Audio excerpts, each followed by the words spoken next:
Hallelujah, good morning. आज रविवार है, प्रभु का दिन, पुनरुत्थान का दिन। रविवार ही के दिन हमारे प्रभु मृत्यु से जी उठे थे। हर रविवार को हम याद करते हैं हमारे प्रभु जीवित हैं, मृत्युंजय हैं। वे हमारे उद्धार करता है, वे सब लोगों के प्रभु हैं। हर एक रविवार को हमें इन बातों को याद करना चाहिए और प्रभु के विषय अनेक लोगों को बताना चाहिए। रविवार है कहकर सोते ना रहें। विश्राम का दिन जरूर है, लेकिन शरीर के लिए नहीं, लेकिन प्रभु में आनंद करने का दिन है। आइए प्रार्थना से शुरू करें। पवित्र पिता, आपका धन्यवाद। प्रभु, हमारी मदद करें कि हम प्रभु के दिन का सम्मान करें, आपकी महिमा करें। आराधनालय जाकर आपके अन्य संतानों के साथ में मिलकर आपकी आराधना करने में हमारी मदद करें। यीशु के नाम से प्रार्थना मांगते हैं, आमीन। क्या पादरी साहब चर्च जाने कहते हैं, फिर आप ही वचन सुनाते हैं, कुछ लोग कह रहे हो। जी हां, आप में से कई लोगों के चर्च शायद 8 बजे शुरू होते होंगे, शायद 10 बजे, शायद सुबह 6 बजे। उतना ही नहीं, कई सारे चर्चों में एक नहीं कई सारे सर्विसेज होते हैं और अधिकतर लोग एक सर्विस के बाद वापस आ जाते हैं। पूरा दिन हमें प्रभु के सानिध्य में गुजारना है। अधिकतर जो लोग हैं यही चाहते हैं कि जल्दी जाएं और जल्दी वापस आ जाएं।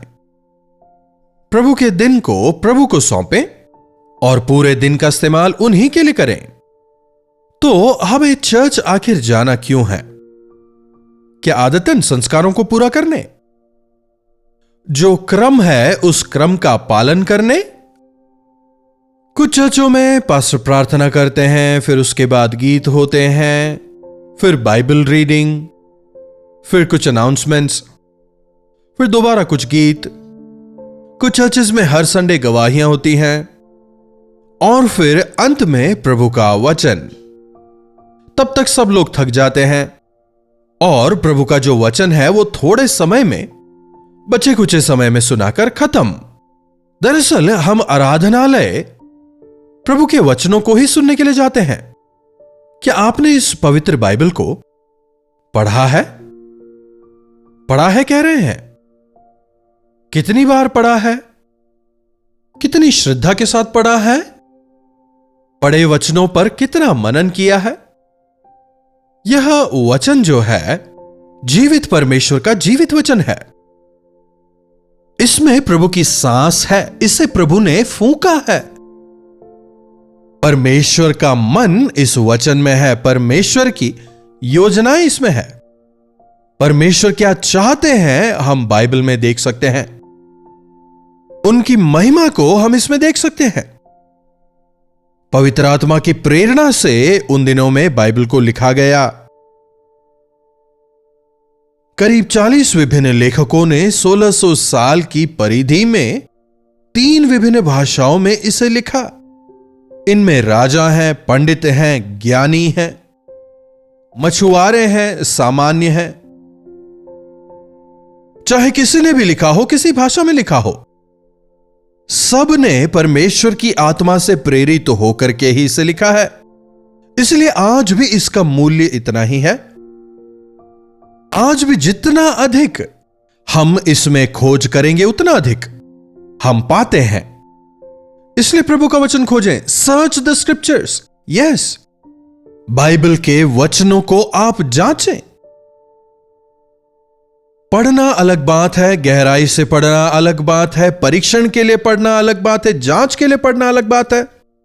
फिर एक और तरीका है पढ़ने का, उस पढ़े गए वचन को प्रार्थना पूर्वक पढ़कर उसे जीवन शैली बनाना। जब हम प्रभु के भवन में जाते हैं, हमें वहां पर प्रेरणा मिलती है, मन में वचन के लिए उत्साह पैदा होता है। परमेश्वर के वचन के अंदर जो सच्चाई है, वह सच्चाई हमें उनकी ओर आकर्षित करती है। परमेश्वर की जो सोच है, उस सोच को हम समझने पाते हैं, उनके उद्देश्यों को हम जानने पाते हैं। प्रभु के भवन जाकर हमें उनके वचनों को पढ़ना चाहिए, सीखना चाहिए, मनन करना चाहिए। डिग्री करने के लिए हमें 3 या 4 साल पढ़ना पड़ता है ना? तो इतने महान परमेश्वर के बारे में, जो कि ब्रह्मांड के सृष्टि करता है, उनके बारे में जानने के लिए भले ही पूरा जीवन पढ़ लें, फिर भी वो समय कम ही होगा। आज कई विश्वासियों की शिकायत है, हमारे चर्च में वचन को प्रमुखता नहीं दी जाती। चर्च में हम चाहे बहुत कुछ कर लें, बहुत से गीत गा लें, तमाम अन्य कार्यक्रम हो जाएं, लेकिन सबसे ज्यादा प्रमुखता हमें प्रभु के वचन को ही देनी है। प्रभु के वचन को सीखने सिखाने के लिए देना है। प्रभु का जो सेवक है पहले अपने आप को तैयार करे, प्रभु से सुनकर पवित्र आत्मा के जरिए परमेश्वर के वचन को वो सिखाए। We need to unlock the greatness of God, the grace of God, the power of God. परमेश्वर के अनुग्रह को, उनकी शक्ति को, सामर्थ को हम वचन के जरिए पा सकते हैं। बस यूं ही नाम के लिए, संस्कारों के लिए चर्च जाने का कोई भी फायदा नहीं। उत्साहित होकर जाएं। फिर कुछ चर्चेज ऐसे भी हैं जहां केवल पापों के अंगीकार को ही प्रमुखता दी जाती है। कितनी बार करेंगे पापों का अंगीकार? एक बार अगर अंगीकार कर लिया काफी है। बार बार अतीत को याद करने की कोई जरूरत नहीं। जब एक बार आप सच्चाई से अपने पापों का अंगीकार कर लेते हैं, प्रभु यीशु मसीह का लहू आपको पवित्र कर देता है। हां, जब हम संसार में जीते हैं, संसार की मलिनता हमें लग जाती है, जिससे हमें हर रोज धुलना है, लेकिन उद्धार केवल एक बार है।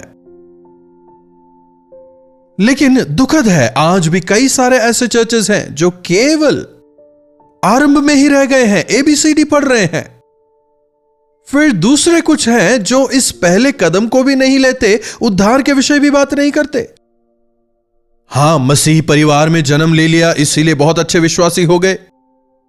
बचपन से संडे स्कूल जा रहे हैं इसीलिए उनका उद्धार हो गया है, ऐसा उन्हें लगता है।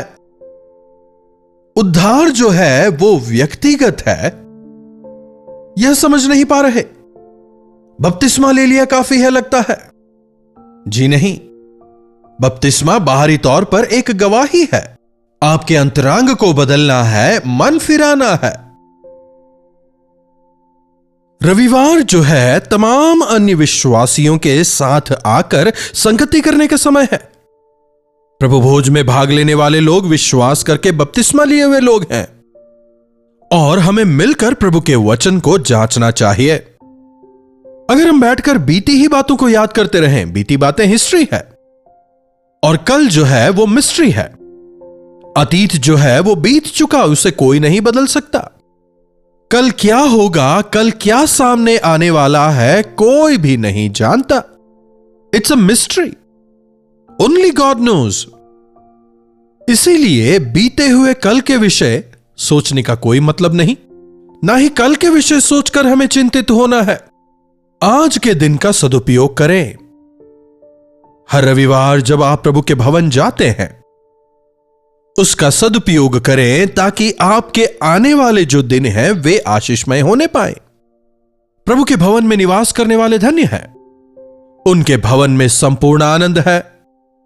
उनके भवन में निवास करने वालों को प्रभु आशीष देते हैं। उनके सानिध्य में निवास करने वाले शांति समाधान से तृप्त होकर जीते हैं। तो हमारे जीवनों में ऐसे अनुभव होने चाहिए। इसके बजाय बीती हुई बातों के विषय में सोचकर दुखी होना या आने वाली जो बातें हैं उनके विषय में भविष्यवाणी करके ऐसे कहना मानो वो चीजें हो गईं, ये बातें नहीं हैं। प्रभु ने अगर वायदे दिए हैं तो उन्हें प्रभु के सामने रखें, उन्हें थामें और उसके लिए प्रार्थना करें। प्रभु हमें आराधनालय देंगे, इतने में सब लोग ताली बजा देते हैं। लेकिन प्रभु, इस भवन के निर्माण में मुझे क्या करना है, इसमें मेरा योगदान क्या रहेगा कहकर प्रार्थना करते लोग नजर नहीं आते। प्रभु के भवन जाकर प्रभु से ज्यादा विश्वासियों के साथ में वहां समय गुजारते हैं। देर से चर्च आना, चर्च खत्म होने के समय आना और फिर दूसरों के साथ में बैठकर इधर उधर की बातें करना आजकल सामान्य हो गया है। इसीलिए परमेश्वर की आशीषों को हम जीवन में देख नहीं पाते। वचन को सुनने के बाद आवश्यक है कि हम चुप रहें और मौन रहकर उस पर मनन करें, ताकि जो वचन आपने सुना है वो आपके हृदय में उतरने पाए। अगर बाहर जाकर सांसारिकता में पड़ जाएं, अगर दोस्तों के साथ व्यस्त हो जाएं, काम में व्यस्त हो जाएं, तो पवित्र आत्मा का कार्य नहीं होगा। जरा सोच के देखिए, क्या प्रभु के भवन जाकर आने के बाद आप में तृप्ति है? जाते हैं काफी उत्साह के साथ, लेकिन प्रभु के भवन जाकर जब वापस आते हैं, क्या आपने नया बल पाया? यहोवा की बाट जोहने वाले नया बल प्राप्त करते हैं, लेकिन आप प्रभु के भवन जैसे गए उसी प्रकार अगर आप वापस आ रहे हैं, मतलब आपने प्रभु के साथ समय नहीं गुजारा, उनका वचन नहीं पढ़ा। हां, चर्चों में बाइबल पढ़ा जाता है, लेकिन सब मिलकर पढ़ते हैं, इसलिए समय वहां पर कम होता है। व्यक्तिगत तौर पर आप कम से कम 5 अध्याय हर रविवार पढ़ें, हर रोज 3 और रविवार को 5। 1 साल के भीतर आप पूरा बाइबल पढ़ के खत्म कर लेंगे। कितने लोगों के जीवन में आज आशीष है? कितने लोग आज यह कह सकते हैं, मैं लगातार बाइबल पढ़ता हूं, मेरे हृदय में बाइबल है, मैंने परमेश्वर की इच्छाओं को जाना है, उस प्रकार जीता हूं। विश्वासियों की बात तो छोड़िए, यहां तक कि सेवक भी बिना बाइबल पढ़े प्रचार कर रहे हैं। यह कैसे हो सकता है? इंटरनेट है ना, थोड़ा इधर से थोड़ा उधर से सब मिलाकर इंटरनेट पर आधारित रहते हैं। पवित्र आत्मा आपको प्रकाशन देना चाहते हैं। पौलुस जो है तिमुथियुस से एक बात कह रहा है। क्यों ना इस वचन को देखें। तिमुथियुस को लिखी गई दूसरी पत्री, उसका 3 अध्याय, उसकी 16वीं और 17वीं आयत देखिए। हर एक पवित्र शास्त्र परमेश्वर की प्रेरणा से रचा गया है और उपदेश और समझाने और सुधारने और धर्म की शिक्षा के लिए लाभदायक है। क्या कह रहा है? हर एक पवित्र शास्त्र परमेश्वर की प्रेरणा से रचा गया है, 17वीं आयत, ताकि परमेश्वर का जन सिद्ध बने। जी हां, परमेश्वर का वचन पढ़ने से हमें सिद्धता मिलती है। उस वचन में उपदेश है, वो हमें समझा सकता है, उपदेश देता है, सिखाता है और धर्म की शिक्षा देता है।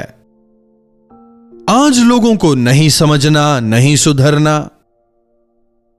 अगर पास्टर ने थोड़ा सा डांट के प्रचार कर दिया तो मुझे यह चर्च नहीं चाहिए, दूसरा चर्च जाऊंगा। क्या कहीं आप ऐसे तो नहीं हैं? आपको सुधारने का प्रयास करने वाले आपकी अच्छाई चाहते हैं। क्या पिता अपने संतानों को डांटता नहीं? अगर आपके पासबान आपको वचन के द्वारा सिखाते हैं, अगर वे आपको सुधारने का प्रयास करते हैं, उपदेश देते हैं, वो इसीलिए क्योंकि वे आपसे प्रेम करते हैं। उसके ऊपर की आयत भी देखिए, 14 और 15 लिखा है, पर तू इन बातों पर जो तूने सीखी हैं और प्रतीति की थी, यह जानकर दृढ़ बना रहे कि तूने उन्हें किन लोगों से सीखा था और बालकपन से पवित्र शास्त्र तेरा जाना हुआ है और तुझे मसीह पर विश्वास करने से उद्धार प्राप्त करने के लिए बुद्धिमान बना सकता है। हां, मैं वचन जानता हूं, मैं यह जानता हूं, वो जानता हूं, कहने की कोई जरूरत नहीं, डींगे ना हाके, लेकिन वचन को थाम कर दृढ़ता से रहें। वचन के अनुसार बदलें, वचन के अनुसार जिएं, मौका परस्त ना बने। हमारे प्रभु बदलते नहीं हैं। इस महीने के लिए प्रभु मुझसे क्या कहना चाहते हैं? इस महीने के लिए प्रभु की क्या योजना है? इस साल के लिए प्रभु क्या चाहते हैं? अगर हमें यह नहीं पता तो अगुवाई कैसे मिलेगी? हमारी जो गलतियां हैं उन्हें आखिर बदलेगा कौन, सुधारेगा कौन? हमारे प्रिय हमें डांटेंगे। जो झूठी प्रशंसा करते हैं हम उनसे प्रेम करते हैं, लेकिन जो सुधारने का प्रयास करते हैं उन्हें हम पसंद नहीं करते।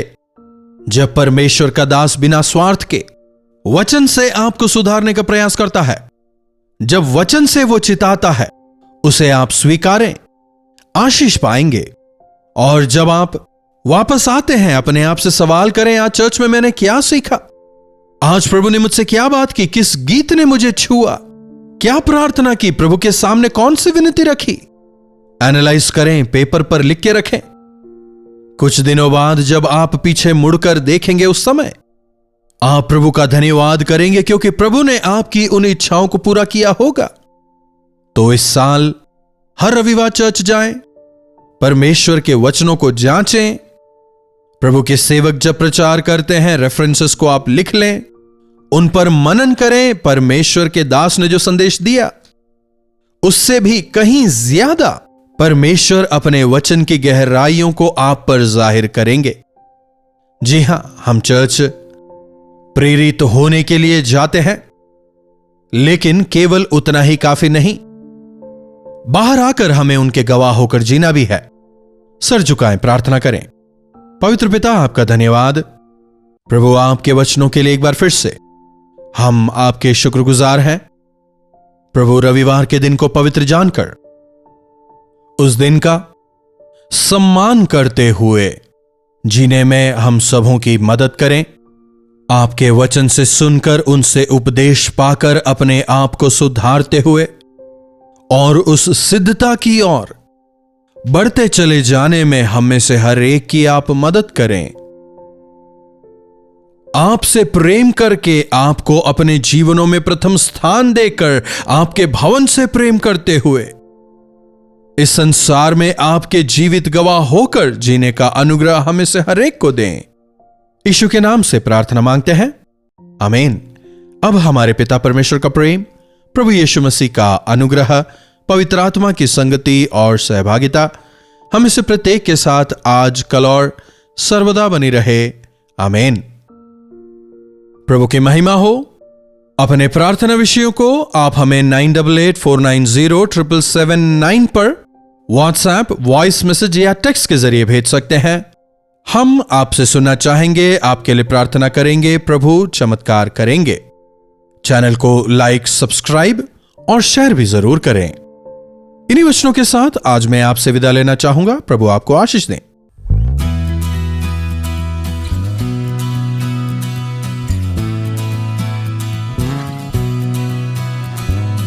पुणे और पुणे के आसपास के दर्शकों के लिए खुशखबरी। डॉक्टर जयपॉल अपने दर्शकों से मिलने के लिए पुणे आ रहे हैं। तारीख है 26 जनवरी शाम 5 बजे से। जगह है YMCA इंटरनेशनल सेंटर, न्यू रास्ता पेट, क्वार्टर गेट के पास, पुणे। अधिक जानकारी के लिए हमें फोन कीजिए 8939393939 पर और आकर डॉक्टर जयपॉल से मुलाकात करना न चूकें।